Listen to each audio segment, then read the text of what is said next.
नमस्कार, आप देख रहे हैं द न्यूज। मैं रानी गुप्ता आपके साथ। बड़ी खबर सामने आ रही है अरुणाचल प्रदेश से। आपको बता दें कि गृह मंत्री अरुणाचल प्रदेश के दौरे पर गए हैं और इस दौरान उन्होंने चीन को चेतावनी देते हुए सख्त संदेश दे दिया है। उन्होंने ये कहा है कि कोई भी अब भारत के तिनके भर जमीन पर कब्जा नहीं कर सकता। वो जमाना गया जब कोई भी भारत पर कब्जा कर लेता था। आपको बता दें कि केंद्रीय गृह मंत्री अमित शाह अरुणाचल प्रदेश के दौरे पर हैं। उन्होंने यहां पर एक जनसभा को संबोधित किया है। बता दें कि इस जनसभा में उन्होंने चीन को टारगेट करते हुए कहा कि कोई भी हमारी सीमा पर आंख उठाकर नहीं देख सकता। उन्होंने चेतावनी भरे अंदाज में ये कहा है कि वो जमाना अब चला गया जो भारत की जमीन पर कोई भी अतिक्रमण कर सकता था। बता दें कि इस दौरान अमित शाह ने यह भी कहा कि अरुणाचल प्रदेश का किबिथु भारत का पहला गांव है, ना कि आखिरी गांव।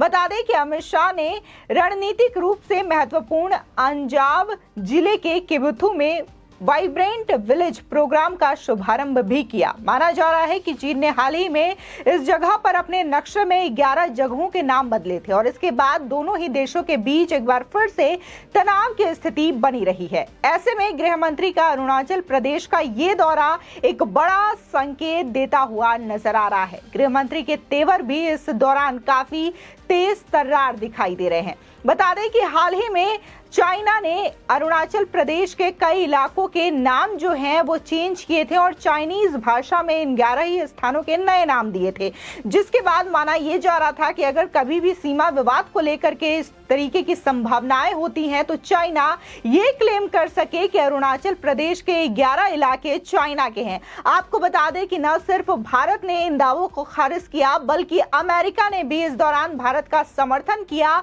और अमेरिका ने सीधे तौर पर कहा कि ये जो चाइना चीजें कर रहा है वो चीजें नहीं चलने वाली और भारत का हम समर्थन करते हैं। आपको बता दें कि विदेश मंत्रालय के प्रवक्ता अरिंदम बागची ने भी सीधे तौर पर चाइना को चेतावनी देते हुए कहा कि जिस तरीके से चाइना ने ये जो कार्रवाई की है, उन्होंने 11 स्थानों के नाम बदले हैं। नाम बदलने से सच्चाई नहीं बदल जाती। अरुणाचल प्रदेश हमेशा से ही भारत का अभिन्न हिस्सा रहा है और आगे भी रहेगा। आपको बता दें कि अमित शाह ने अपने भाषण के दौरान यह भी कहा कि 1962 की लड़ाई में जो आए थे उन्हें वापस जाना पड़ा। इसका कारण यहाँ के लोगों की देशभक्ति है। अमित शाह ने कहा कि भारत की सुई की नोक जितनी जमीन भी कोई नहीं ले सकता। उन्होंने कहा कि पूरे देश में आज अपने घरों में लोग चैन से सो सकते हैं क्योंकि हमारे आईटीबीपी के जवान और सेना हमारी सीमाओं पर दिन रात काम कर रहे हैं। आज हम ये गर्व से कह सकते हैं कि हम पर किसी भी बुरी नजर डालने की ताकत नहीं है।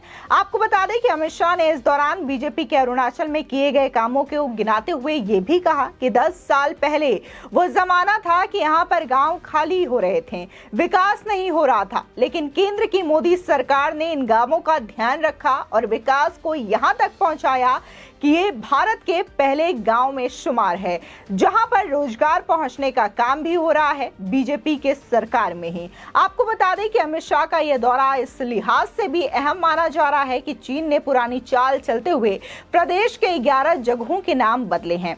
ऐसे में भारत और चीन सीमा विवाद को लेकर लगातार बढ़ रहे तनाव के बीच अमित शाह का अरुणाचल दौरा चीन के लिए किसी बड़ी चेतावनी से कम नहीं है। आपको बता दें कि इस दौरे का मुख्य केंद्र बिंदु अंजा जिले के किबिथु गांव को बनाया गया है। यहीं से वाइब्रेंट विलेज प्रोग्राम की शुरुआत भी की गई है। खास बात यह है कि किबिथु उन गिने चुने गांवों में है जो कि 1962 में हुए भारत चाइना युद्ध के गवाह रहे हैं। आपको बता दें कि हालांकि भारत ने चीन के दावे को तुरंत खारिज करते हुए ये कहा था कि अरुणाचल प्रदेश इसका अभिन्न अंग है। बता दें कि विदेश मंत्रालय के प्रवक्ता अरिंदम बागची ने ये कहा था कि ये पहली बार नहीं है जब चीन ने इस तरीके का प्रयास किया हो। हम इस प्रयासों को सिरे से खारिज करते हैं। अरुणाचल प्रदेश भारत का अभिन्न और अविभाज्य हिस्सा है और हमेशा रहेगा। नाम बदलने से हकीकत नहीं बदल जाएगी। आपको बता दें कि वहीं बात जब चीन की करें अमित शाह के इस दौरे को लेकर के, तो चीन भी तिलमिला उठा है। दरअसल अमित शाह के इस दौरे को लेकर के चीन ने आपत्ति भी जताई है और चाइना ने ये तक कह दिया है कि इस दौरे से क्षेत्रीय संप्रभुता का उल्लंघन होता है, जो कि अमित शाह ये दौरा कर रहे हैं। फिलहाल चीन की कूटनीति को लेकर के बात की जाए तो ये सीधे तौर पर अमित शाह ने दो टूक चेतावनी दे दी है चाइना को, और ये कड़ा संदेश देते हुए कहा है कि वो जमाना अब चला गया जब कोई भी भारत की धरती पर अतिक्रमण कर सकता था। अब तो वो जमाना है कि भारत की सुई की नोक के बराबर भी जमीन पर कोई कब्जा नहीं कर सकता। साथ ही उन्होंने सेना से संवाद भी किया और सीमा पर जो तैनात तमाम सेना है उनका भी अभिवादन किया, शुक्रिया कहा, और उन्होंने ये तक कहा कि अगर आज हम देश के अंदर चैन से सो रहे हैं तो वो सिर्फ और सिर्फ सेना की वजह से ही है, क्योंकि सेना हमेशा से अपने पराक्रम और शौर्य के बलबूते पर तमाम दुश्मन देशों को हराता हुआ दिखाई दिया है। चाहे बात हम पाकिस्तान की करें या फिर चाइना की करें, जो हमेशा से ही भारत पर कुदृष्टि और बुरी नजर डालने के प्रयास में लगा रहा है। आपको बता दें कि इस दौरान अगर कांग्रेस पार्टी की बात की जाए तो लगातार कांग्रेस पार्टी ने यह दावा किया है कि कैसे चाइना जो है वो भारत पर कब्जा कर रहा है, और कांग्रेस पार्टी ने तो यहां तक कह दिया था कि भारत के जो सीमावर्ती इलाके हैं यानी कि बॉर्डर एरियाज हैं वहां पर चाइना अंदर घुस आई है और पूरी तरीके से कब्जा कर रखा है। लेकिन जिस तरीके से आज गृह मंत्री अमित शाह ने दहाड़ते हुए ये कहा है कि भारत की